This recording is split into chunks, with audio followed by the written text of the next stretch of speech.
For my sister's 21st, they rented a rooftop venue. Twinkling lights hung like fragile constellations above the city skyline. Jazz trio played softly in a corner, and friends hovered with champagne, glasses that caught the last rays of the sun. I watched from a distance, holding a plate I didn't touch, smiling because it seemed like the polite thing to do. Every laugh she drew, cheer she received, felt like a spotlight I had never been offered. I reminded myself this was not about me. But it lingered, as all small indignities do. For mine, Mom said, "We don't need to make a big deal." The words were almost casual. The comparison had never occurred to her.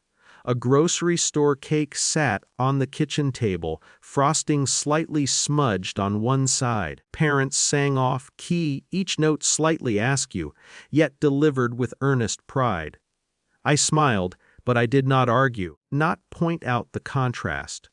I simply left. I remember the hallway as I walked away, the hum of the refrigerator, the faint scent of vanilla frosting mingled with the lingering smoke of candles, the small creak of the floorboard under my heel.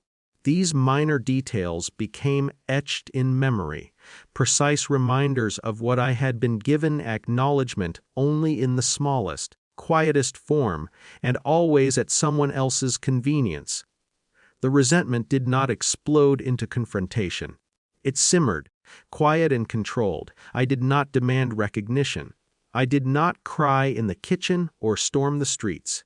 Instead, internalized the gap between expectation and reality, cataloged each slight, each unremarkable birthday, each invisible milestone. Over the years, the memory did not fade, it sharpened. I did not reach out.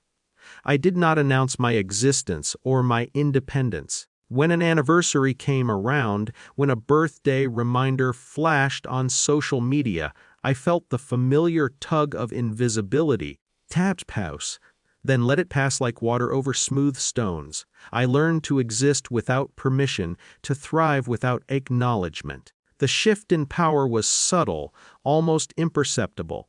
I moved to another city, found a job that required neither their approval nor their involvement, and built a life that had no cracks for them to peek through. Autonomy became a quiet form of leverage. It was not flashy or confrontational, but it worked. The most concrete power I gained was in their ignorance. 5 years later, they still did not know my address. They could not reach me, could not intrude, could not summon the version of me they had once ignored. Even this quiet control did not feel like triumph. It felt necessary, inevitable, a reflection of self-preservation more than revenge. In reflective moments, thought of the grocery store cake, the off-key singing, the rooftop party with sparkling lights. The sting remained, but it had cooled. Recognize the injustice without letting it dictate my emotional state.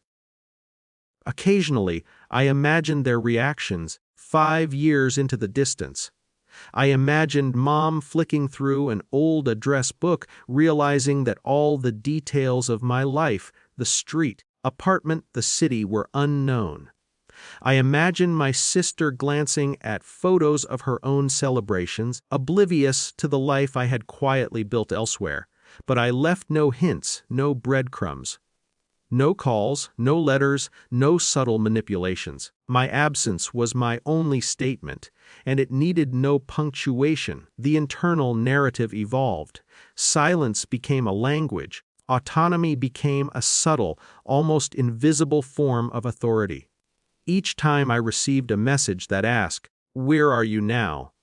I felt a slight pull, then remembered the power embedded in distance. This was not a story about anger. It was about quiet assertion, about reclaiming the smallest measure of dignity. I had nothing to prove to them, except perhaps that my life was mine to shape.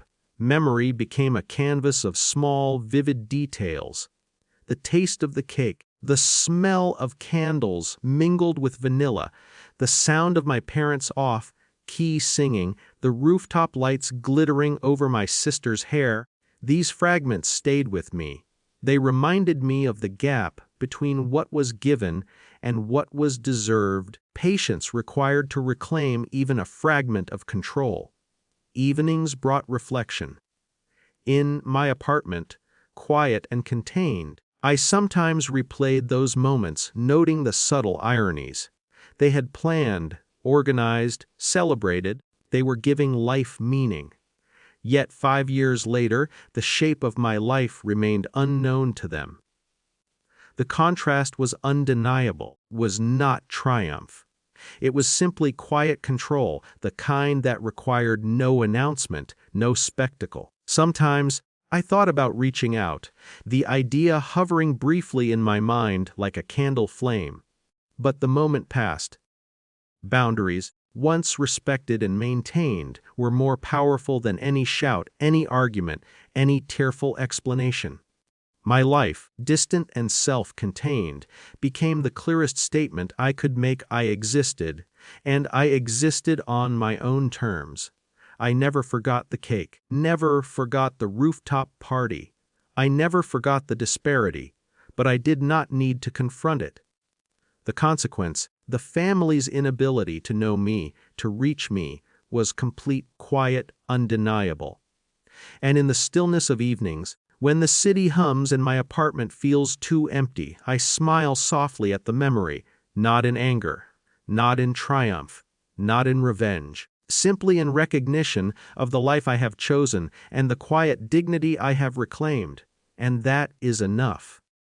That, and the knowledge that for all their planning, all their celebrations, all their assumptions, they still do not know the shape of my life. Remain exactly where I need to be, quietly, steadily, entirely myself.